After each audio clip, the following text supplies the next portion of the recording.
बड़ी बहस का समय शुरू हो चुका है इंडिया न्यूज हरियाणा पर। नमस्कार, आप देख रहे हैं प्रदेश का नंबर 1 और सबसे भरोसेमंद news channel India news Haryana. मैं हूं यतेंद्र शर्मा। कोरोना एक ऐसी महामारी जिसकी वजह से पूरे देश में हाहाकार मचा हुआ है। कोई भी प्रदेश और जिला इस महामारी से अछूता नहीं है। अब तक 98,000 से ज्यादा मौतें कोरोना की वजह से हो चुकी हैं।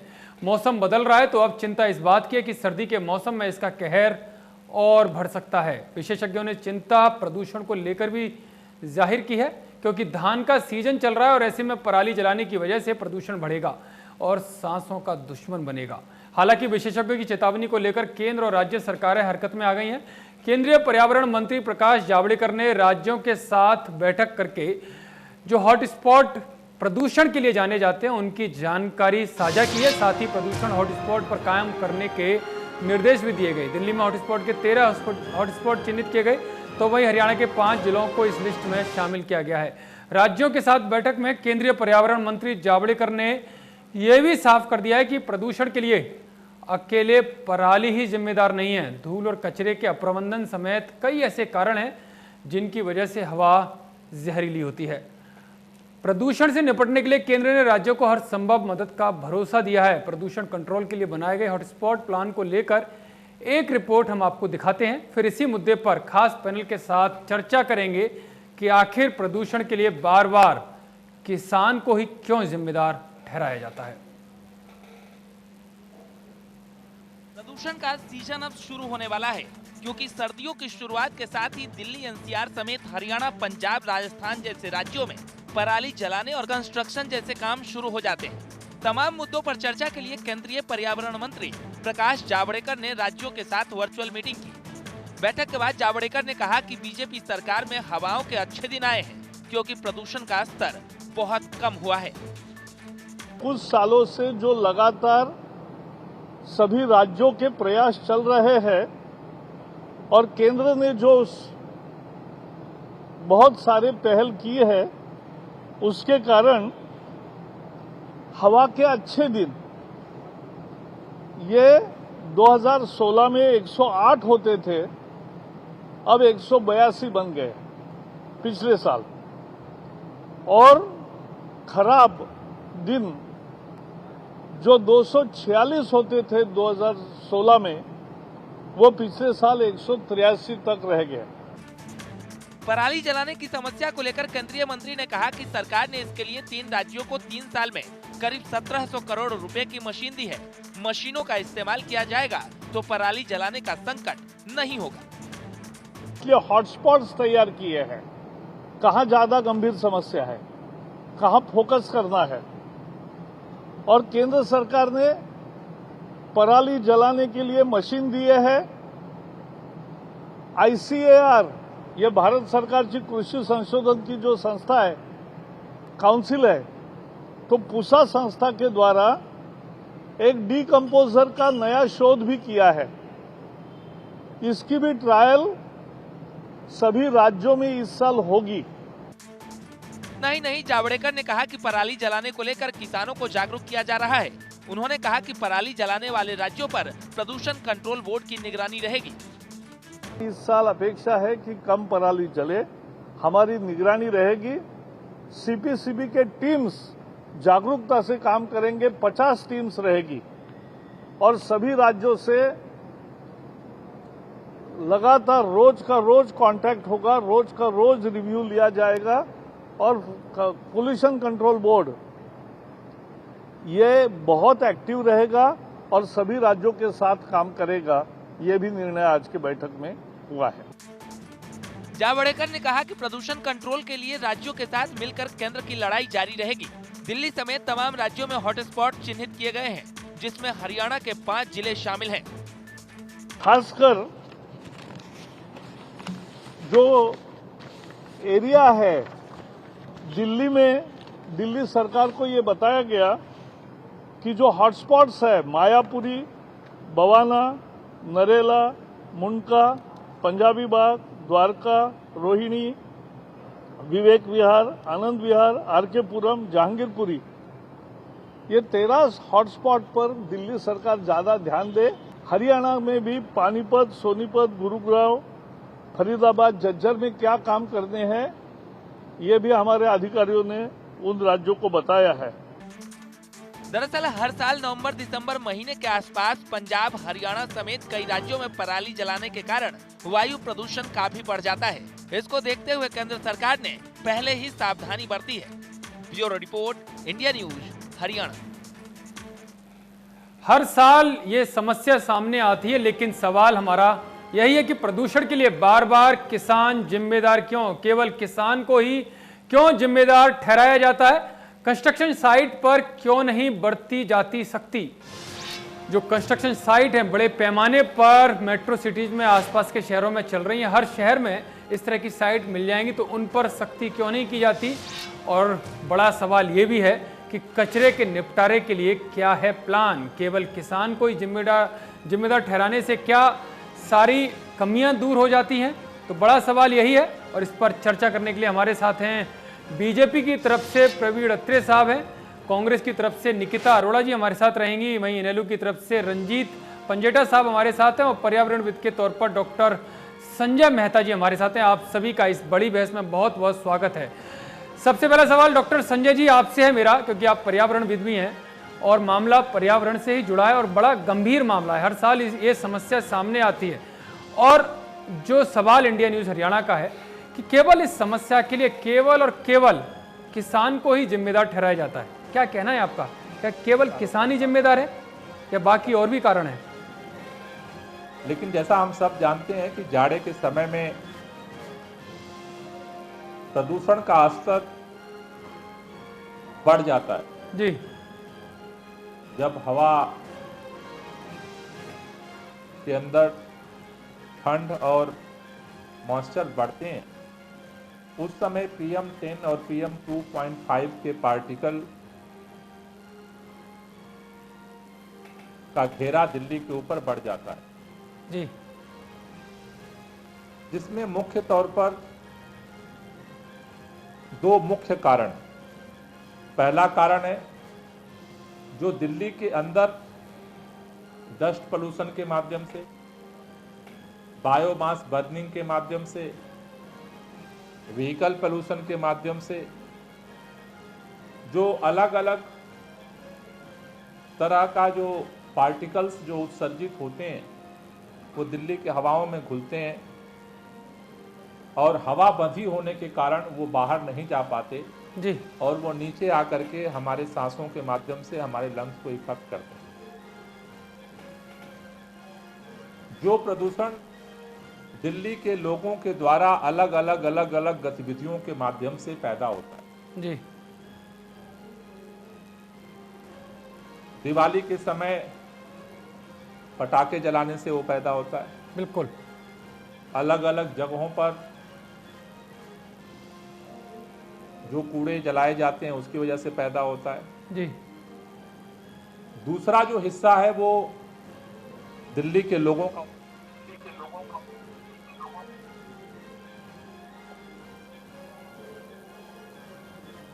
जी बोलिए।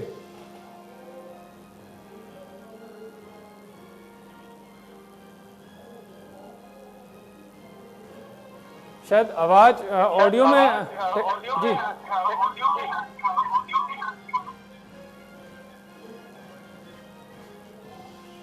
सर डॉक्टर संजय जी की आवाज हम तक नहीं पहुंच पा रही है। मैं आपके पास वापस आऊंगा डॉक्टर साहब।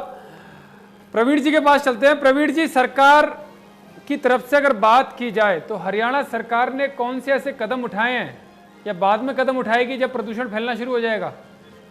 नहीं, देखिए हरियाणा सरकार लगातार कदम उठा रही है। अगर आप देखेंगे तो आप पाएंगे कि भारतीय जनता पार्टी की मनोहर सरकार के द्वारा उठाए गए कदमों की वजह से लगभग 68% की कमी आई है पराली जलाने के मामलों। देखिए अभी जिस तरह से पर्यावरणविद बता रहे थे कि पोल्यूशन के जो कारण हैं, उन्होंने लगभग उन कारणों की गिनती की जो कारण दिल्ली में, चाहे वो इंडस्ट्रीज की वजह से है, चाहे वो रोड साइड डस्ट की वजह से है, चाहे वो कूड़ा जलाने की वजह से है। तो इसलिए पहली चीज तो ये है कि पोल्यूशन के लिए किसान को जिम्मेदार ठहराना कतई उचित नहीं। लेकिन हरियाणा सरकार लगातार प्रयासरत है कि किसी भी तरह से पराली जलाने के मामले ना हो और वही कारण है कि लगातार मामलों में कमी आ रही है। अगर मैं इस साल की बात करता हूं, हरियाणा सरकार ने बाकायदा 1500 CHC की स्थापना की, कस्टम हायरिंग सेंटर, जहां से किसानों को वो कृषि उपकरण जो पराली के समाधान के लिए प्रयोग होते हैं वो किसानों को उपलब्ध हों। बाकायदा सरकार की तरफ से छोटे किसान, सीमांत किसान को उसके ऊपर सब्सिडी, और जो बहुत छोटे किसान हैं उनको मुफ्त में उपलब्ध हो, इस चीज का प्रावधान लगातार सरकार की तरफ से हो रहा है। नहीं, कितने किसानों को इस तरह का दिया गया होगा, कोई आंकड़े हैं आपके पास? देखिए कि प्रावधान तो हमेशा होते हैं, लेकिन शिकायत ये आती है कि किसानों को जानकारी नहीं होती समय से, किसानों को इस तरह के यंत्र नहीं मिलते, कोई सुविधा नहीं मिलती। जी वही बता रहा हूँ यतीन्द्र, ऐसा है कि सरकार की तरफ से बाकायदा किसानों को कहा जाता है कि वो 21 अगस्त से पहले आवेदन करें कि कौन कौन सा किसान चाहता है कि उसको कौन सा उपकरण चाहिए, उसको बेलर चाहिए, उसको सुपर सीडर चाहिए, उसको हैप्पी सीडर चाहिए, उसको रोटावेटर चाहिए। तो 21 अगस्त तक जो 11,121 किसानों ने आवेदन किया, जिसको हरियाणा सरकार ये उपकरण उपलब्ध करवा रही है।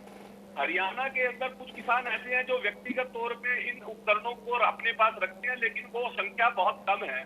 लेकिन ज्यादातर छोटे किसान हैं जो व्यक्तिगत तौर पे नहीं रख सकते, उनको हरियाणा सरकार की तरफ से उपलब्ध करवाया जाता है। और जैसा मैंने बताया, सरकार की तरफ से 50% से लेके 80% तक की सब्सिडी प्रोवाइड होती है। CHCs के अंदर 80% की सब्सिडी सरकार की तरफ से दी जाती है, और अगर कोई किसान उसको खरीदना चाहे तो ठीक है निकिता जी, जिस तरह से अत्रे साहब कह रहे हैं कि इतनी सब्सिडी दी जा रही है, इतने लोगों को, किसानों को यंत्र उपलब्ध कराए जा रहे हैं, क्या ये सच में हो रहा है जमीनी धरातल पर? देखिए यतेंद्र जी, पहले तो मैं आपको ये कहना चाहूंगी कि जितने भी पुराने पिछले साल के आंकड़े हैं वो बहुत ही खतरनाक आंकड़े हैं जी। और आप अगर देखेंगे तो 11, एटलीस्ट हरियाणा में 11 ऐसे शहर हैं जहाँ पे वेरी सिवियर जो पोल्यूशन रहा है, जो AQI लेवल्स हैं वो 450 से ऊपर रहे हैं 11 सिटीज में। और आपने जैसे बिल्कुल, आपका जो टॉपिक है वो बिल्कुल सही है कि इसके लिए आप सिर्फ किसानों को दोषी माने, वो बिल्कुल गलत है। कुछ मैं अगर आपके सामने आंकड़े रखूं तो अगर आपकी इजाजत हो। नहीं, बिल्कुल रखिए ना, अत्रे साहब भी इन आंकड़ों को सुनेंगे। बिल्कुल, आप कोई भी रिसर्च निकाल के देख लीजिए, Indian institute of technology Kanpur की अगर रिपोर्ट निकाल के देखेंगे तो उसमें लगभग 52% जो है वो उद्योगों से निकला प्रदूषण है। लगभग 36% जो है वो वाहनों से निकला हुआ प्रदूषण है, और लगभग 38% जो PM2 जो है वो रोड डस्ट से आता है, कंस्ट्रक्शन साइट से आता है, रोड डस्ट से आता है। तो मैं जानना चाहती हूँ कि किसानों के लिए आपने कुछ प्रावधान किए हैं। आपने अभी बोला कि 11,000 किसानों ने अभी तक आपसे मदद मांगी है इस चीज़ के लिए, बट आपको जानकारी ये भी होगी लगभग 6 लाख से ऊपर हमारे हरियाणा में किसान हैं। तो अगर आप उसमें से 6 लाख किसानों में से अगर आप बोलेंगे कि 11,000 जनों को, 11,000 किसानों को, इस हिसाब से तो बहुत कम आंकड़ा है, बहुत ही कम है, मतलब बहुत ही एक छोटा आंकड़ा है वो। तो मैं अभी भी कहूँगी कि अभी इनकी तैयारी पूरी तरीके से नहीं लग रही है। मुझे नहीं पता कि ये जो उद्योगों से निकलता हुआ जो प्रदूषण है उसके लिए वो ये क्या कर रहे हैं। फरीदाबाद एक बहुत ही बड़ा मतलब एक हब है, इंडस्ट्रियल हब है, जहाँ पे पोल्यूशन बहुत ज़्यादा रहता है। और पिछले साल के अगर हम आंकड़े देखें तो बहुत सारे मरीज अक्टूबर नवंबर में अस्पतालों में भर्ती हुए थे।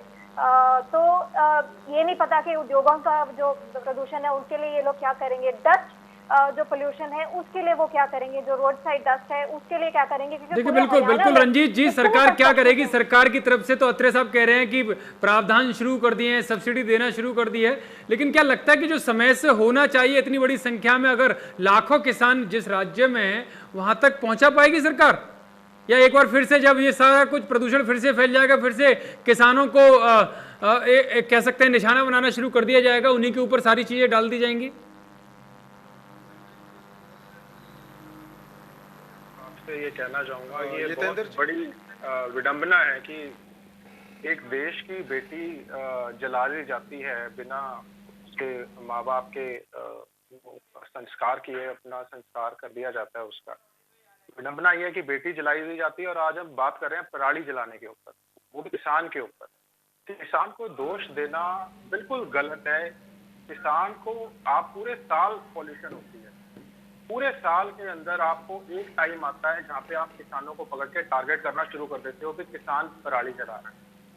पूरे फैक्ट्रियां हैं, वेस्ट जलाया जाता है और गाड़ियों का पॉल्यूशन है और हम चुपचाप उसको सहन करते हैं, पॉल्यूशन इनहेल करते हैं सारा टाइम और हम चुपचाप उसको एक कहते हैं ना कि एक्सेप्ट कर लिया हमने वो। लेकिन अब एक बात आती है कि मुझे समझ नहीं आता है किसानों के पीछे हाथ धो के क्यों पड़े हो, क्यों नहीं इनका पीछा छोड़ देते, इनको जी लेने दो चैन। इनमें अभी प्रवीण अत्रे जी कह रहे थे रोटा जी लेने दो चैन से। इनमें अभी प्रवीण अत्रे जी कह रहे थे रोटावेटर मेरे को तो हंसी आती है। ये अपने आप को एक दिन 1 मिनट रोटावेटर किस काम आता है इनको यही नहीं पता कि वो जंगली घास निकालने के काम आता है। जब फसल बड़ी हो रही होती है, जब उसमें जंगली घास हो जाती है, उसका पराली जलाने से क्या लेना देना है जी। ये कुछ भी बोल देते हैं, इनको पता कुछ है नहीं। मैं आज इनसे पूछता हूँ बैठे, एक पोटाश के कट्टे का रेट बता दो आप। पोटाश के कट्टे का रेट क्या है जी? आप जिंक के कट्टे का रेट बता दो क्या है। आप भाषण नहीं पेल रहा प्रवीण अत्रे जी, बीच में ना बोलिए। प्रवीण अत्रे जी पहले तो आप जो बोलते हैं उसके ऊपर पहले स्टडी करिए, इसका क्या लेना देना है, इसका पराली से क्या लेना देना है, इसका रोटावेटर का पराली से क्या लेना देना है। बीच में देखो आप पूरा डिबेट डिस्टर्ब कर रहे हो प्रवीण अत्रे जी। मैं आपके बीच में नहीं बोला, बाद में बोल लेना आपका। जितेंद्र जी लेकिन रंजीत जी सवाल तो आपने प्रवीण जी से ही कहा है ना कि आप रेट पूछ रहे हैं उसका, उस यंत्र का जो आप बार बार कह रहे हैं कि पराली से क्या लेना देना है, तो वो सवाल का जवाब तो देंगे ही ना आपके का। तो बोलने दीजिए, आप पूछिए रोटावेटर का पराली से क्या लेना देना है जी। बताइए प्रवीण जी, ये सीधा सवाल आपसे है। मुझे तो उनकी आवाज भी ढंग से नहीं आ रही है, वो इतनी जोर जोर से बोल रहे हैं। मैं जी ये ज्ञानी जो बन रहे हैं ना बहुत बड़े हैं। मैंने ये कहा था कि 21 अगस्त तक वो जो मशीन किसान चाहता है उसका आवेदन करता है, चाहे उसको बेलर की जरूरत है, चाहे सुपर सीडर की जरूरत है, चाहे रोटावेटर की जरूरत है, चाहे चापत की जरूरत है। मैंने ये बोला था वो किसान आवेदन करता है कि साहब मुझे ये मशीन प्रोवाइड करवाओ, मुझे इसकी जरूरत है। सरकार आप मुद्दा पराली के नंबर 1 आप ये बताइए ना, जो पराली है उसको आप कैसे करेंगे। आपने उसके लिए क्या प्रबंध किए सरकार ने। कोई बता रहा, अरे सुनिए फिर अब आपको सारा बताता हूँ, सुन लीजिए आराम से। देखिए अभी बहन जी ने एक बात कही यहाँ पे, बहन जी कहती है कि हरियाणा के अंदर 6 लाख किसान। सबसे पहले तो बहन जी को यही नहीं पता कि हरियाणा के अंदर 16.5 लाख किसान है, नंबर 1। नंबर 2, इस बात को बहन जी ने सुना नहीं जब मैंने शुरुआत में कहा 68% मामलों में कमी आ चुकी है पिछले साल तक, लगभग 1। दूसरा, इनको शायद ये नहीं पता जो ये समस्या है बार बार चिल्ला चिल्ली होती है साहब। लेकिन अत्रे साहब इसमें तो लॉकडाउन का भी समय शामिल होगा ना। हाँ सुना बता रहा हूँ जितेंद्र, जब ये बार बार ये बात कही जाती है नहीं, सरकार की तरफ से कौन से कदम उठाए गए, ये तो लॉकडाउन की वजह से था जो प्रदूषण में कमी आई है। नहीं, मैं पोल्यूशन की कमी की बात नहीं कर रहा हूँ जितेंद्र, मैं पराली जलाने के मामलों में कमी की बात कर रहा हूँ, मैं पोल्यूशन की कमी की बात नहीं कर रहा हूँ। मैं ये कह रहा हूँ कि जो जहां धान की खेती होती है, जिन जिलों में धान की खेती होती है, उन जिलों के ऊपर उंगली उठाई जाती है कि साहब यहाँ का किसान पराली जला रहा है। पहले दिन तो ये समझना होगा, पूरे हरियाणा में धान की खेती नहीं होती है। साउथ हरियाणा के अंदर बाजरा की खेती होती है, धान की खेती नहीं होती। बहन जी को पता होना चाहिए, पहले आंकड़े लेके आने से पहले स्टडी करें पूरे हरियाणा की, कि हरियाणा की वास्तुस्थिति क्या है। एक चीज इस डिबेट में आपने इस अंदर देखी होगी, लगभग सभी पैनलिस्ट इस बात से सहमत है कि किसान को दोषी नहीं ठहराया जा सकता। ये बात सबने कही है और ये बात बिल्कुल सही है, इस बात पे सभी सहमत है। लेकिन देखना ये है कि क्या ये आज के मामले हैं, क्या ऐसा होता था। महत्वपूर्ण ये है कि भारतीय जनता पार्टी की सरकार प्रदेश में आई, भारतीय जनता पार्टी आप आंकड़े खुद नहीं देख रहे हैं और आप मुझे कह रहे हैं कि आप पढ़ के आइए। सर प्रवीण अत्रे जी, आपको पढ़ के आना चाहिए कि आपको आपके हरियाणा के बारे में नहीं पता कि कितना किसान है, कितना प्रदूषण कहाँ से आता है। आप किसान विरोधी पहले बिल लेके आते हैं, फिर किसान विरोधी आप बातें करते हैं यहाँ पे बैठ के। मुहैया करानी शुरू की, बिल्कुल गलत, बिल्कुल गलत। चलाने की जरूरत ना पड़े, ठीक है, तो इस बात के लिए तैयार। ठीक है अत्रे जी किसान की पराली के लिए तो सरकार आप कह रहे कदम उठा रही है, लेकिन बाकी के भी फील्ड हैं जहां से पॉल्यूशन बढ़ता है। जो बात निकल कर आई कि फरीदाबाद जैसे जिस तरह का शहर है जहां पर इतनी सारी फैक्ट्रियां हैं उसके बारे में आप क्या सोच रहे हैं? क्योंकि मिली भगत होती है, आप बंद तो करा देते हैं ऐसी फैक्ट्रियों को, लेकिन फिर भी वो चलती रहती है चोरी छिपे। देखिए ऐसा है जितेंद्र, जहां तक पर्यावरण की बात है, विशेष तौर पे पॉल्यूशन की बात है, प्रदेश का पॉल्यूशन विभाग जो है, पॉल्यूशन कंट्रोल जो विभाग है, और इसी तरह से केंद्र में जो दिशा निर्देश जारी होते हैं वो प्रदेश स्तर पे उसको सरकार लागू करती है। और जो जो उद्योग लागू केवल कागजों में ज्यादा होते हैं अत्रे साहब, जमीन पर कम दिखाई देते हैं। मैं इस बात से आपकी इनकार नहीं करता कि कई बार इस तरह की स्थिति देखने को मिलती है, लेकिन जब भी सरकार की जानकारी में आती है, चाहे वो व्यक्तिगत शिकायत के जरिए आए, चाहे वो मीडिया के द्वारा बताया। ठीक है, मेहता साहब, मेरा सवाल यही है कि जिस तरह से फैक्ट्रियों के द्वारा प्रदूषण फैलता है, पराली के द्वारा भी फैलता है, हालांकि वो एकमात्र कारण नहीं है, तो सॉल्यूशन क्या होगा? क्योंकि जो भी सरकार योजना तो लाती है, लेकिन या तो वो देरी से लागू होती है, किसानों तक पहुंचती नहीं है, या जो फैक्ट्री मालिक हैं या इस तरह के जो बिजनेसमैन वाले लोग हैं, जो प्रदूषण फैलाने में बहुत सारी चीजें होती हैं, वो मिलीभगत सरकारी कर्मचारियों से कर लेते हैं। तो किस तरह से पॉल्यूशन पर रोक लगेगी?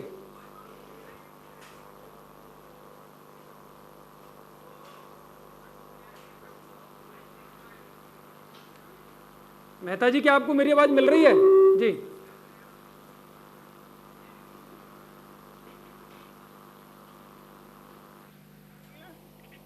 चलिए, मेहता जी की शायद ऑडियो नहीं आ पा रहा है, टेक्निकल प्रॉब्लम आ रही है, हम आपके पास वापस आएंगे मेहता जी। ठीक है।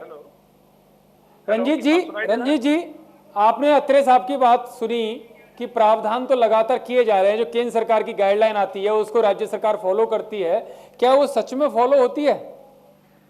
अगर फॉलो होती तो इतना पॉल्यूशन क्यों होता? साल दर साल पॉल्यूशन बढ़ता जा रहा है। ये तेंदर जी, कोई पॉल्यूशन, ये तेंदर जी, मैं मानता हूं किसान की वजह से पर्यावरण में कोई पॉल्यूशन होता ही नहीं है जी। ये तो बेफालतू के अंदर ये सरकार टारगेट करती है, इनके ऊपर झूठे मुकदमे इनके ऊपर दायर करती है। नहीं, लेकिन आज तो सरकार ने भी माना है कि केवल किसान को जिम्मेदार नहीं ठहरा सकते। प्रकाश जावड़ेकर ने भी आज प्रेस कॉन्फ्रेंस में बात कही है।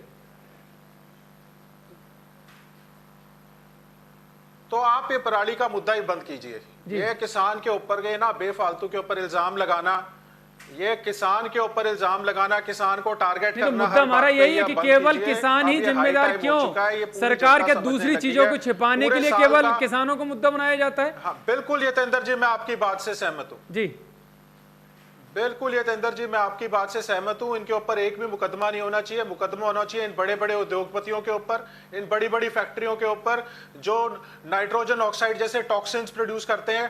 पराली जलने से क्या टॉक्सिन होता है और पराली जलाता कौन है? एक भी किसान बता दीजिए, कोई पराली नहीं जलाता। ये तो कोई शरारती तत्व है, ये कोई शरारती तत्व है। ये रात को आके किसान के खेत के अंदर कोई आग लगा दे और मुकदमा किसान के ऊपर हो जाए। आपको किसने कहा कि किसान ने पराली जलाई है? ये झूठे मुकदमे किसान के ऊपर करते हैं जी। है ही किसान विरोधी। आप अभी देख लीजिए जो बिल अभी पास, कोई किसान जिम्मेवार नहीं है पूरे साल। किसान के साथ तो है नहीं, बड़े उद्योगों के साथ ही खड़े रहते हैं हमेशा। और किसानों पे अगर कभी मौका मिले उनके ऊपर उनको ब्लेम करने का, ये लोग वो मौका कभी नहीं छोड़ते। और आप मुझे एक चीज बताइए कि लेकिन निकिता जी, जो बड़े बिजनेसमैन है वो बड़े बिजनेसमैन कैसे हुए? किसकी सरकारों में हुए? इनकी सरकार तो अभी आई है। उनके लोन, ये लोग 6 लाख करोड़ के जो लोन है उनके माफ कर दिए जाते हैं। किसानों के ऊपर ये बिल्कुल रहम नहीं खाते।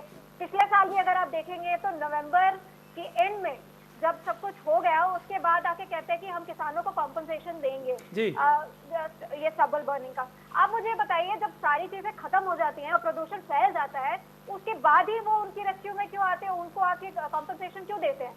जब मतलब सारी बात खत्म हो गई तो उस टाइम क्यों आके ये लोग करते हैं? और प्रकाश जावड़ेकर जी ने बोला कि उन्होंने 1700 करोड़ रुपए 3 राज्यों को दिया है इस पूरे मामले को देखने के लिए, एयर पोल्यूशन को कंट्रोल करने के लिए। मुझे बात बताइए, पिछले 3 सालों में पोल्यूशन बढ़ा ही है, तो ये पैसा जो केंद्र सरकार ने दिया है इस पूरे काम के लिए, हरियाणा सरकार ने उसे कहाँ लगाया है? अभी भी देखिए, ये तो अत्रे साहब बताएंगे। अत्रे साहब, ये तो रिकॉर्ड भी है कि साल दर साल पॉल्यूशन बढ़ रहा है, करोड़ों की राशि जाती है इस काम के लिए, लेकिन वो होता क्या है उसका?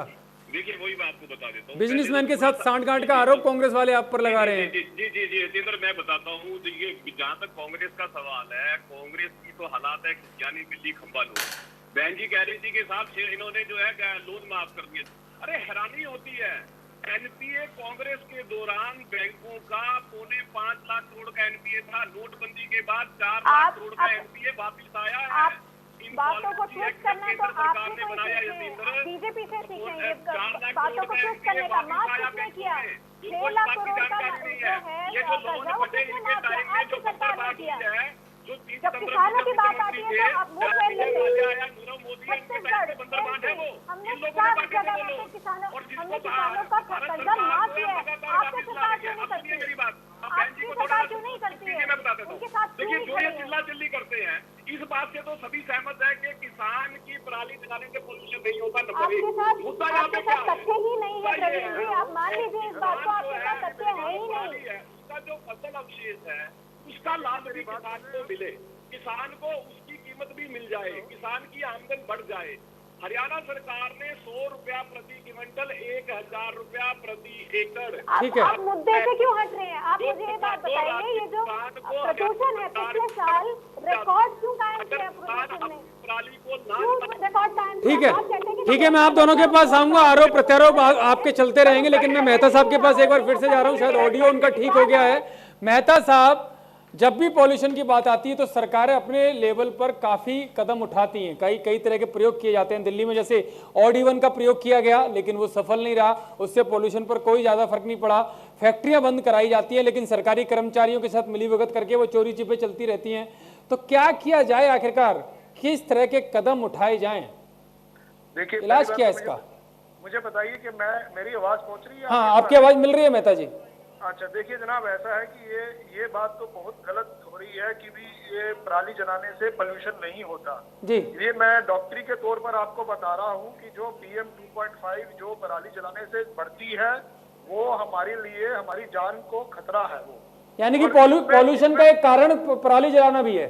100% उसका एक कारण है। और वो 70 से 80% तो सारे किसान मर जाते हैं अभी तक। बढ़ती है जो 70 से 80% जो सर्दियों में जो बढ़ती है प्रदूषण, जो दिल्ली और आसपास के शहरों में, उसका कारण पराली है, उसमें कोई डाउट नहीं है।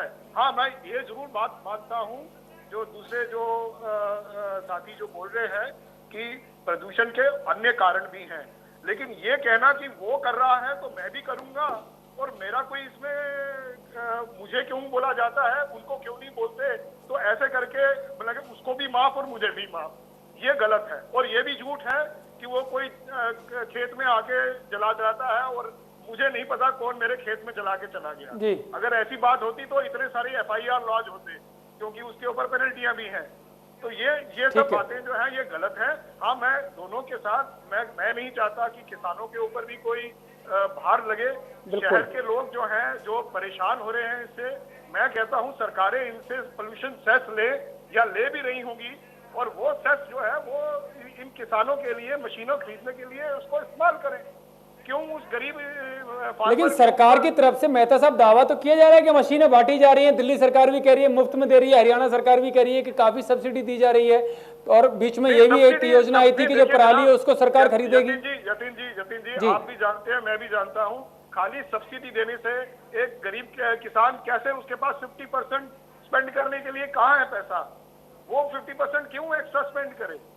वो प्रॉब्लम उसकी नहीं है, वो प्रॉब्लम शहर वालों की है जी। तो मैं तो कहता हूं जो पोल्यूशन सेस लिया जाता है वो उसको पारदर्शी करें, बताएं कि कितना पोल्यूशन सेस कलेक्ट हुआ और क्यों नहीं वो किसानों के लिए मशीनें खरीदी गई उससे। बिल्कुल, ये कोई रॉकेट साइंस नहीं है। लेकिन अब मैं ये सबको बता रहा हूँ कि डॉक्टर होने के नाते मैं रोज 50 से 100 मरीजों के छाती के एक्सरे देखता हूँ जिसके अंदर कोरोना का वो छाप लगा होता है जी। और ये बात भी 100% मैं कहता हूं कि जैसे ये सर्दियां आएंगी ये छाप और बढ़ेंगे, और हम ऐसे आंख मूंद करके बैठे हैं कि जैसे कि कुछ होने वाला नहीं। पराली जलाने से जो प्रदूषण बढ़ेगा उससे पूरे देश में हमारे जितने भी उत्तर भारत के अंदर ये जो कोरोना के केसेस हैं ये और बढ़ेंगे, क्योंकि ये बीमारी कोरोना का असर भी इस पे पड़ेगा, हवा से फैलती है। ये इसमें एक रॉकेट साइंस नहीं है, सबको समझ आ गया कि ये हवा से फैलती है। अत्रे जी, रॉकेट साइंस नहीं है, लेकिन फिर भी सरकारें पूरी तरह से सफल नहीं हो पा रही हैं। नहीं तो वो सही ना कहीं। ठीक है, मैं जवाब ले लेता हूं जरा अत्रे जी से।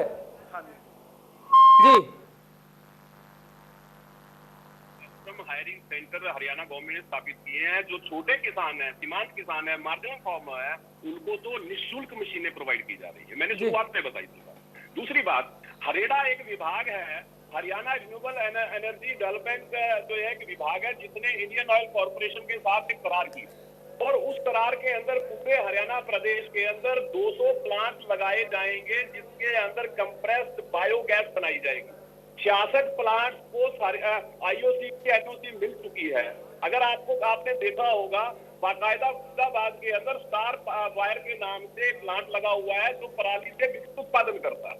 हरियाणा सरकार ने 4 जिलों में कैथल, कुरुक्षेत्र, जींद और रोहतक, इन 4 जिलों में पराली से बिजली उत्पादन करने के लिए प्लांट लगे 68 मेगावाट के, उसके लिए मंजूरी दे दी है। 66 प्लांट जिनकी मैं बात कर रहा हूँ, IOC से एनओसी जारी हो चुकी है, जिनको प्लांट लग रहे हैं। वो करेंगे क्या? वो कंप्रेस्ड बायोगैस बनाएंगे। कंप्रेस्ड बायोगैस जो है वो गाड़ियों के अंदर यूज होगी। तो हरियाणा सरकार एक तरफ पराली प्रबंधन के लिए किसान को इंसेंटिव दे रही है, 100 रुपया प्रति क्विंटल, 1000 रुपया प्रति एकड़। दूसरी तरफ उस पराली को किसान इन प्लांट्स में बेच के 2 रुपया कमा सके, उसके लिए बाकायदा इस तरह के प्लांट हरियाणा सरकार की तरफ से मंजूरी दी जा चुकी है, जो मैंने आपके सामने जिक्र किया। सरकार की कोशिशें लगातार हैं कि पराली ना जलाई जाए, क्योंकि इसका एक नुकसान ये भी रहता है कि किसान की जो जमीन है उसकी तो कहीं ना कहीं किसान की जमीन की उर्वरक बनी रहे, बेहतर फसल हो, और किसान लगातार इसको कर रहे हैं। इसलिए मैंने शुरुआत में कहा था कि हरियाणा में 68% की कमी आई है इस तरह के मामलों के अंदर, पराली जलाने के मामलों में। सरकार ने 1304 करोड़ रुपया हुआ है। लेकिन पराली के साथ साथ अत्रे साहब और भी दूसरे रीजन हैं, उस पर काम क्यों नहीं हो रहा? विपक्ष का आरोप है कि बाकी लोगों से आप सांठगांठ कर लेते हैं। जो बड़ी बड़ी फैक्ट्रियां हैं जो धुआं फैलाती हैं, आपके कर्मचारी जो सरकार के हैं वो सरकार के नियमों को धता बताते हैं, ठेंगा दिखाते हैं उनको। कभी उन पर कार्रवाई हुई क्या? उन लोगों के खिलाफ FIR हुई? जतिंदर, ऐसी सांठ-गांठ वाली जो हरकतें हैं ना, ये कांग्रेस की सरकार में चला करती थी। मैं पंचकुला में रहता हूँ। पंचकुला जिले के अंदर एक प्लांट, जिसका मैं एग्जांपल इसलिए दे रहा हूँ क्योंकि मैं चश्मदीद हूँ इसका। उस प्लांट में पुराने टायर से ऑयल निकाला जाता था, लेकिन पॉल्यूशन डिपार्टमेंट ने सील कर दिया वो प्लांट। उसके साथ ही पंजाब और हरियाणा के बॉर्डर के ऊपर प्लांट था, बल्कि वो ईंट भट्ठा, जिसके पॉल्यूशन के जो मात्रा थी बहुत ज्यादा थी, डिपार्टमेंट ने सील कर दिया। ये मैं उदाहरण इसलिए दे रहा हूँ कि मैं व्यक्तिगत तौर पे जानता हूँ। सरकार की तरफ से लगातार कोशिशें हैं। कितने ऐसे उद्योगपतियों के खिलाफ जो चोरी छिपे से चला रहे थे, उनके खिलाफ FIR हुई होगी, कार्रवाई हुई होगी? कोई आंकड़ा?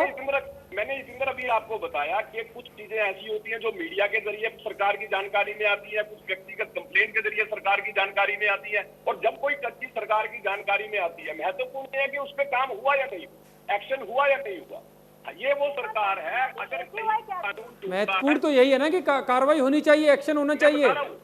जानकारी में तो बहुत सारी चीजें आती रहती हैं। जी हाँ, मैं वही उदाहरण दे रहा हूँ कि एक भी ऐसा विषय मुझे बता दीजिए सरकार की जानकारी में आया और सरकार ने एक्शन ना लिया हो। नंबर 1। नंबर 2, जो दूसरे तो रंजीत जी बताएंगे। रंजीत जी, क्या कुछ है आपके पास ऐसे आंकड़े जहाँ पॉल्यूशन फैल रहा हो और सरकार कार्रवाई ना कर रही हो जानकारी में आने के बाद भी? पिछले 2 सालों से सबसे प्रदूषित राज्य माना जाता है हरियाणा।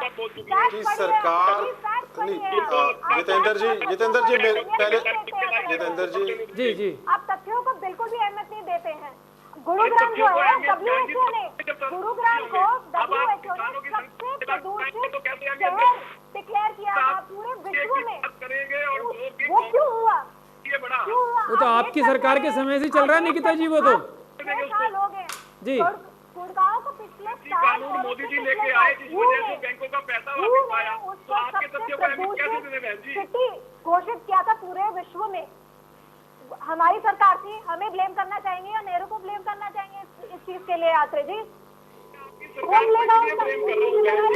आपकी सरकार के दौरान हरियाणा प्रदेश के अंदर किसान लूटा, आम नागरिक लूटा। आप अपनी सरकार का रिकॉर्ड देखिए। पिछले 3 साल से हमारा राज्य सबसे प्रदूषित राज्य माना जाता है। वो भी ठीक है, नेहरू जी के ऊपर ही बोल दीजिए, आपके लिए तो आसान ही है। ठीक है प्रवीण जी, आपको पूरा सुना था, अब निकिता जी को बोलने दीजिए। जरा अपोजिशन की आवाज भी सुन लीजिए अत्रे साहब। तथ्य जो है वो बिल्कुल ही आप जो कह रहे हैं उसके विपरीत है। अत्रे जी, आप जरा थोड़ा सा आप भी थोड़ा रिसर्च करके आइएगा कि गुड़गांव WHO ने पिछले साल भी सबसे प्रदूषित सिटी घोषित किया था पूरे विश्व में, और पिछले 2 सालों से हरियाणा सबसे प्रदूषित राज्य माना जाता है। 11 सिटीज इस राज्य में हर साल सांस नहीं ले पा रही है। देखिए, आप दोनों इस तरह से बात करेंगे तो चर्चा नहीं हो पाएगी, क्योंकि बड़ा गंभीर मुद्दा है और हर इंसान को, चाहे वो सत्ता पक्ष का हो, अपोजिशन का हो, गरीब हो, अमीर हो, सबको इस समस्या से जूझना पड़ता है। सही से चर्चा हो जाएगा तो अच्छा रहेगा। जी ठीक है, आप दोनों के पास मैं आऊंगा। रंजीत जी, ठीक है, अब रंजीत जी की भी सुन लेते हैं। जी यतेंद्र जी, सबसे पहले तो ये जो डॉक्टर साहब हैं, इन्होंने जो कोरोना को किसानों से जोड़ा है ना, इससे मेरे को बहुत ज्यादा पॉल्यूशन से जोड़ा है, किसानों से नहीं जोड़ा रंजीत जी। ये जो पॉल्यूशन से जोड़ा है, सर्दी होगी, पॉल्यूशन बढ़ेगा, कोरोना का कहर और बढ़ेगा, ये एक्सपर्ट भी कह रहे हैं। अभी इतने जो लोग मर रहे हैं, अरे ये कह रहे हैं अरे किसान हम मरेंगे ना, किसान जी कोई बात नहीं, हम मर लेंगे। आप शहरों में इनको शहरों और गांव का ये जो डिफरेंशिएट करें ना कि इनको शहरों की पड़ी है और ये गांव वालों के ऊपर इल्जाम लगा दो, ये इससे मेरे को बहुत घोर आपत्ति है। ये बहुत गलत सोच है। ये मैं इसकी एडवोकेसी नहीं कर रहा किसी चीज की कि पराली जलाओ, लेकिन किसानों के ऊपर ब्लेम कर देना, कोरोना को किसानों से जोड़ देना, इससे मुझे आपत्ति है। आप एक एक्सरे देखते हो, 100 एक्सरे देखो, वो आपका प्रोफेशन है। रंजीत जी, किसानों से नहीं जोड़ा, जो पॉल्यूशन फैलता उससे कोरोना को जोड़ा है डॉक्टर साहब ने। नहीं, 350 से ऊपर डॉक्टर मर चुके हैं कोरोना से जी। पराली तो अभी जलनी भी नहीं शुरू हुई, एक भी केस नहीं आया पराली का। तो जलनी शुरू हो चुकी है रंजीत जी, सैटेलाइट के थ्रू तस्वीरें सामने आ गई है, पराली जलना शुरू हो चुका है। जिस हिसाब के टॉक्सिन्स फैक्ट्रीज प्रोड्यूस करती हैं, कहीं तो परमिसिबल भी नहीं है, उनको परमिशन मिलके वो चलते हैं, और वो जो अपना वेस्ट है वो पोल्यूशन, आप ये मत सोचिए कि वो प्रदूषण हवा में जा रहा है, वो आप हमारी जमीन में भी जाता है, उस जमीन को टॉक्सिक कर देता है। वो नहरों में छोड़ देते हैं, वो गंगा में छोड़ देते हैं, आसपास कोई और नाला चल रहा है उसमें छोड़ देते हैं, उसको कोई देखने वाला नहीं, और वो सारे साथ चलती है। इनको सिर्फ बार बार घूम फिर के किसान दिखता है। क्या दिक्कत है मुझे समझ नहीं आती। कोई पराली कोई किसान नहीं जलाता और कोई प्रदूषण नहीं होता किसान से। लगभग ये बिल्कुल ये एक लॉजिक नया लिया है, कोरोना को जोड़ना शुरू कर दिया। इनका क्या एजेंडा ही कुछ और है। डॉक्टर साहब से बात कर लेते हैं, क्या कि एजेंडे के थ्रू बात कर रहे हैं, सच में पॉल्यूशन फ्री लाठियां मारते हैं, उनके हाथ ठीक है रंजीत जी, मैं डॉक्टर साहब से जवाब ले लेता हूं आपकी बात का। उन्होंने आखिरकार क्या कहा था जी मेहता जी? हाँ, देखिए जनाब, मैं बिल्कुल मेरा कोई ऐसा नहीं विचार कि मैं किसी किसान को ब्लेम करूं इस पूरी प्रॉब्लम के लिए। वो बिल्कुल सही कह रहे हैं कि भी पोल्यूशन के और भी जरिए हैं, उनकी तरफ भी ध्यान दीजिए, खाली इसकी तरफ दीजिए। लेकिन एंड में वो जो कह देते हैं कि पराली जलाने से पोल्यूशन नहीं होता, ये गलत है। इस बात से वो सहमत उनको भी होना पड़ेगा कि पराली जलाने से पोल्यूशन होता है। और जिस तरह से हमने सब हिस्सों को एक हिस्से को हमने अलग अलग तरीके से ठीक करना है जी, बिल्कुल, ये भी एक हिस्सा है जिसमें कि मेरी सहानुभूति किसानों के साथ है। हमें शहर वालों से पैसे लेके किसानों की मदद करनी है ताकि उनको खरीदने की जरूरत ना पड़े। अब मैंने सुना है कि एक कंपोस्ट करने की, यानी कि एक टैक्स लगाया जाए नया, आप ये कहना चाहते हैं? मैं कहता हूँ टैक्स लगाओ यार। ये अभी नए कुछ कंपोस्टिंग की टेक्निक निकली है जिससे कि वो कुछ दिनों में उसको कंपोस्ट कर सकते हैं जी। ऐसी चीजें भी क्यों नहीं प्रमोट करी जाती? पूसा इंस्टीट्यूट की तरफ से ऐसे कैप्सूल आए हैं जो कुछ ही समय में खाद बना सकते हैं पराली की। जी हाँ, ऐसी चीजें क्यों नहीं हरियाणा में फैलाई जा रही? जैसे दिल्ली सरकार कर रही है, तो हम भी क्यों नहीं हरियाणा में ऐसी बातें करते हैं? जी ठीक है रंजीत जी, मैं आऊंगा अत्रे साहब आपके पास। जी रंजीत जी, अब तो क्लियर हो गया आपको कि डॉक्टर साहब ने जो नहीं कहा, वो जो आप समझ रहे थे वो नहीं कहा। देखिए ये बहुत बड़ी बातें हैं कि किसान के ना जमीन तक कोई पहुंचेगा। यहाँ जमीन पे पटवारी नहीं पहुंचता बिना किसी मतलब के। आप ये सोचते हो कि यार कोई कंपनी वाला पहुंचेगा, कोई सरकार का अधिकारी पहुंचेगा। इनके कोई अरेंजमेंट नहीं है, इनके ना कोई मंडियों में अरेंजमेंट है, इनके तो धान की ये तो खरीद के अरेंजमेंट नहीं है। आप ये सोचते हो या पराली उठाने कोई आएगा? ये जितने मर्जी प्लांट लगा लो, प्लांट लगाने के लिए सब्सिडी जरूर दे देंगे उसको। जो किसान भी नहीं है, बिजनेसमैन है, वो आगे चलो ठीक है, वो अच्छी बात है, उससे कुछ बना रहा है, मगर क्या वो किसान के खेत से उठाएगा? क्या सरकार ने इसके प्रबंध कोई ऐसा कुछ है, कोई ऐसा कोई किसी की ड्यूटी है कि भी हाँ यहां से आपकी पराली उठा के हम लेके जाएंगे और इससे हम ये चीज बनाएंगे? इन्होंने कुछ भी नहीं करना, ये सिर्फ बड़ी बड़ी घोषणाएं हैं, हमने ये प्लांट लगा दिया, हमने वहां प्लांट लगा दिया। प्लांट जरूर लगेंगे, मगर इस पे धरातल पे कोई काम नहीं होगा, कोई फायदा नहीं होगा, क्योंकि इन्होंने घूम फिर के किसान के ऊपर कोई ना कोई ब्लेम डाला। लेकिन रंजीत जी, अत्रे साहब कह रहे हैं कि जो फैक्ट्री वाले हैं, जो उद्योगपति हैं, अगर वो भी पॉल्यूशन फैलाते हैं तो उनकी फैक्ट्रियां सील की जा रही हैं सरकार की तरफ से। पंचकुला का उन्होंने उदाहरण दिया। अरे क्या बात कर, उद्योगपतियों को तो ये वो देते हैं, कर्जे माफ करते हैं उनके जी। ये उद्योगपतियों के ऊपर तो भरोसे तो सरकारें टिकी हुई हैं, ये तो सब कुछ कर रहे हैं। ठीक है अत्रे जी। देखिए कितने अरेस्ट हुए आप मुझे बता दिए, कितने उद्योगपति अरेस्ट हुए हैं? क्या आप मुझे एक आंकड़ा बताइए, कितने उद्योगपतियों के खिलाफ मामले दर्ज हुए हैं? देखिए अभी रुकिए, आपका जवाब देता हूँ आपका। देखिए जितेंद्र, पहली चीज तो ये है कि जो ये पंजेटा जी लगातार, आपने देखा होगा, इनकी बातों का कोई तर्क नहीं है, लेकिन ये ऐसे शो कर रहे हैं जैसे किसानों के इनसे बड़ा हितैषी कोई नहीं। इनसे पूछिए कि सन 2000 के अंदर इन्होंने किसानों से वायदा किया था कि साहब हमें वोट दे दीजिए, हम आपके बिजली के बिल माफ कर दें। किसानों ने वोट दिया, सरकार बना दी, और 2002 में जब किसान इनके पास गए कि साहब आपने वायदा किया था बिजली के बिल माफ कर दो, इन्होंने गोली चला के 9 किसान मार दिए थे। ये जो यहाँ पे ड्रामा कर रहे हैं किसान हितैषी होने का, बैठ के देखिए, है कमाल। इससे बड़ा पाखंड क्या होगा? अब बात करता हूँ डॉक्टर साहब की। डॉक्टर साहब ने डीकम्पोज की बात की। डॉक्टर साहब, 66 लाख टन पराली हरियाणा प्रदेश में अनुमानित होती है। 33 लाख टन पराली को किसान अपने खेत में कंपोज करता है। हरियाणा प्रदेश का किसान पीढ़ियों से खेती कर रहा है, उसको बेहतर पता है कि अपनी पराली को कंपोज कैसे करना है, खाद में कन्वर्ट कैसे करना है, जिससे कि उसको उसका लाभ हो। ऐसा नहीं कि किसान नहीं जानता, लेकिन जो छोटे किसान हैं उनकी कुछ समस्याएं थी जो पिछली सरकारों ने कभी समाधान ही नहीं किया। इस सरकार ने आके किसान की समस्याओं का समाधान किया, समाधान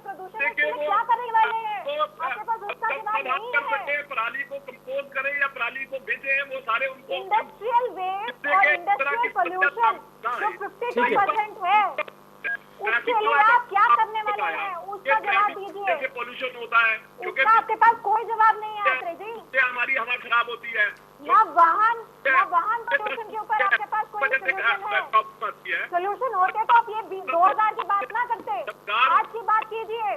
11 सिटीज 450 के ऊपर AQI जाता है। लेकिन अत्रे साहब, एक समस्या और सामने आती है, जो व्यवहारिक समस्या है किसानों के सामने, कि जो धान कटाई और गेहूं की बुआई का जो समय होता है उसमें समय बहुत कम मिलता है, और जिन यंत्रों की आप बात कर रहे हैं, जिस तरह से किसानों को जो संसाधन पहुंचाने की बात कर रहे हैं, वो उस समय तक वो पहुंच ही नहीं पाता।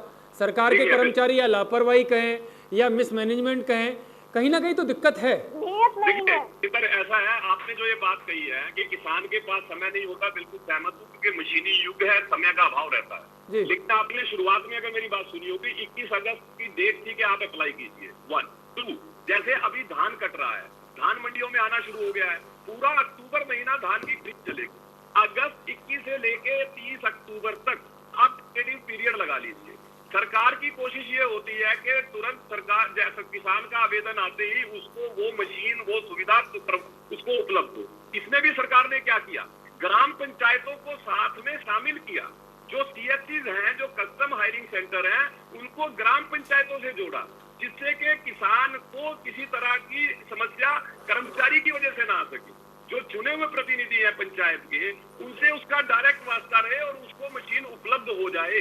सरकार ने अपनी तरफ से पूरा प्रोविजन किया। सरकार ने कितनी मशीनें उपलब्ध करा दी हैं सर? कोई समस्या बताइए। निकिता जी पूछ रही है कितनी मशीनें उपलब्ध कराई हैं किसानों को सरकार ने? कोई आंकड़ा आपके पास अत्रे साहब? निकिता, हाँ जी, बिल्कुल है, बिल्कुल है। देखिए 2018-19 में सरकार ने 24,705 मशीनें लगाई थी। इसके अंदर 8,770 जो पर्सनल मशीन थी वो अलग है, मैं उनका जिक्र नहीं कर रहा हूँ।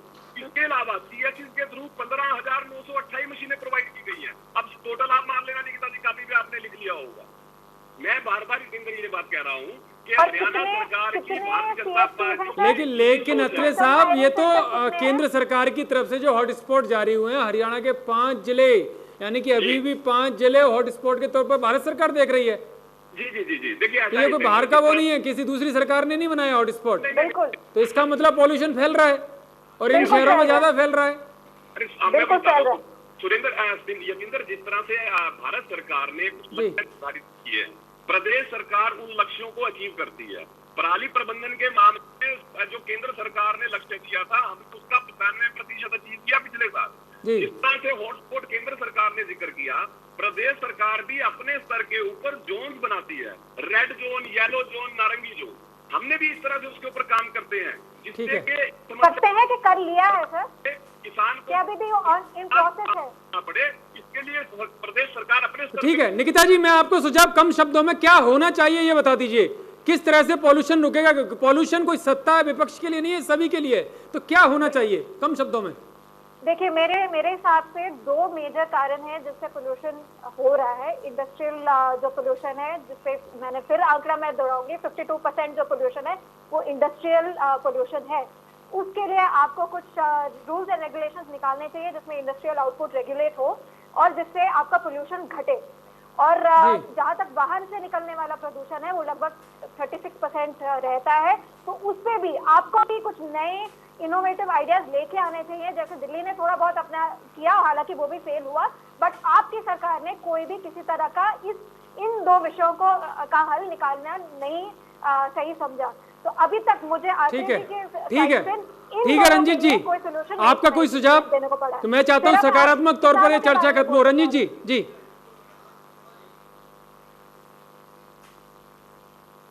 मेरा प्रवीण अत्रे जी की ना ये हताशा दिखाई देती है इसके अंदर कि इनको कोई और चीज़ नहीं दिखती।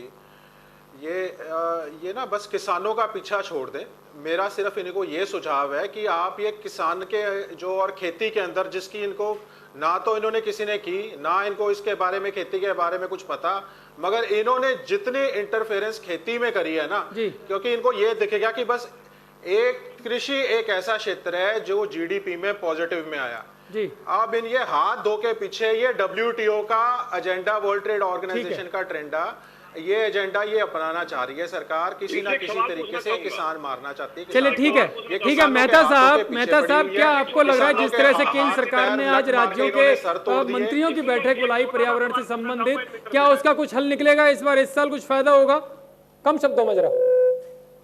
मैं तो बहुत उम्मीद रखूंगा, लेकिन मेरी छोटी सी ये राय रहेगी कि जो लास्ट माइल कनेक्टिविटी है वो सरकारों की वो बड़ी पुअर रह जाती है। ठीक है, लास्ट माइल कनेक्टिविटी हमें किसानों के लिए चाहिए, जिस तरह वो बता रहे थे अभी कि भी कौन आएगा उठा के लेके जाएगा। ठीक है, इसी तरह से शहर में भी जो हमारे जो वेस्ट जो जितना भी CND वेस्ट होता है उसकी लास्ट माइल कनेक्टिविटी का ही एक इश्यू रह जाता है, वो वहीं का वहीं धरा रहता है। ठीक है, वहीं का वहीं धरा रह जाता है। इस बड़ी बहस में आप सब हमारे साथ जुड़े, बहुत बहुत धन्यवाद। इस चर्चा में यही निकल कर आया कि सरकारें या प्रशासन नीतियां तो बनाता है, लेकिन उसका जो क्रियान्वयन होता है वो सरकारी कर्मचारी हो या जनता, उन सबको मिलजुल कर करना चाहिए। अगर ऐसा नहीं होगा तो पॉल्यूशन फिर से एक बार बढ़ेगा, क्योंकि ये पॉल्यूशन ऐसी समस्या है जिससे हर इंसान, हर प्राणी उससे प्रभावित होता है। तो ऐसे में जो नीतियां बने, अगर उसका ईमानदारी से सही पालन हो, तभी इस मुसीबत से छुटकारा मिल सकता है। फिलहाल बड़ी बहस में इतना ही।